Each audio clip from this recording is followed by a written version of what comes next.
Time loop movies, why do we enjoy them?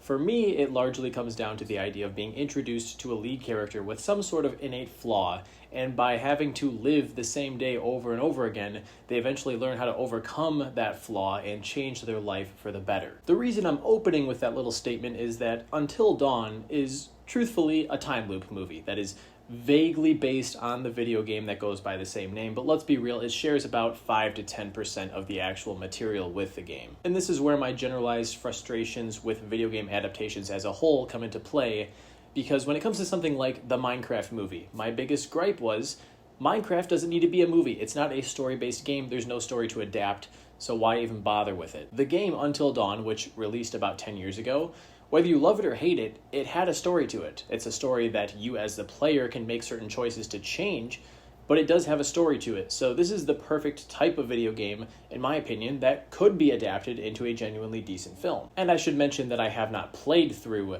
the entire game itself, but I did buy it back when it came out, and I think I played maybe the first third or so of it, and wound up getting distracted. I didn't stop playing it because I disliked it. You know how sometimes you just don't get sucked into something as much as you want to, and you just kind of give up on it? Either way, I think it's generally pretty well received.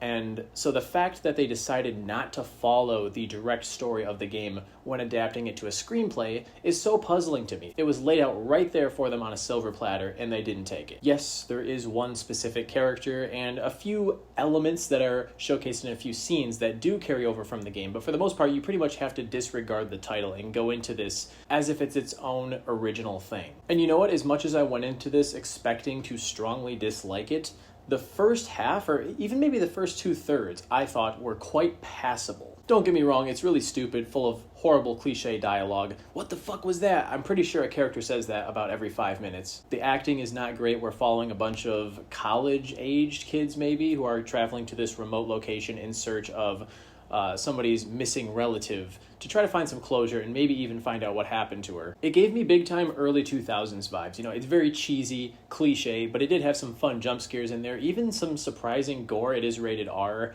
And sometimes I think I forget that when I go into movies like this, because the horror genre is so overpopulated with PG-13 schlock that does not have the guts, the balls to actually try to be scary or thrilling or push any boundaries. And this certainly doesn't push any boundaries, but it does go for the jugular in certain scenes. There are some horrific death scenes that are extremely violent. Some of them are absurd and ridiculous and not in any way terrifying, but some are, and that was actually surprising to me. So for the first hour, I was thinking, you know, this is a relatively fine, passable, R-rated schlock fest. You know, it's the type of movie that you'd want to get a group of friends together for, hide behind your sheets waiting for the jump scares with big boxes of popcorn ready to fling across the room when you get the jump scares. And going back to the idea of inserting a time loop concept into Until Dawn, that's not something that's adapted from the source material, obviously, but it does do something somewhat original here in that each night that the characters are put in this situation, they have to face some new kind of terror. It's something different trying to kill them each night. So they kind of have to learn to be adaptable. They can't just prepare to fight the thing that they're facing and get better and better at it each night because it's always something new. But when I thought to myself, man, this sounds like a cool idea, I didn't consider the fact that because the characters can die many times over and over again, there aren't really any stakes in the story because you know once they die, they're going to respawn again. And that leaves a lot of the chase sequences, the fights with monsters and various other entities that are trying to kill them, just feeling kind of bland because you don't care about the characters to begin with because they're such cheap, underdeveloped cardboard cutouts that are mostly interchangeable. But for a vast majority of the runtime, death is not a permanent thing to them, so there aren't many stakes. And then the third act comes around, which includes a significant time jump that I feel ruined the suspense even more. It derailed the pacing, and I don't know how else to say it other than to say that it threw off the movie's rhythm, because we watched them go through the first couple of nights of this scenario, and then all of a sudden it skips way into the future. And then it rushes through a bunch of horror set pieces that we watched through a video camera.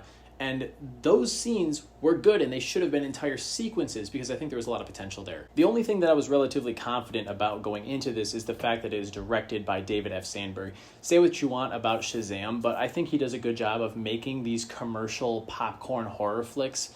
Nothing deep by any means, but satisfying enough that, you know, it'll give you the jumps that you want. I thought that both Lights Out and Annabelle Creation succeeded in that regard.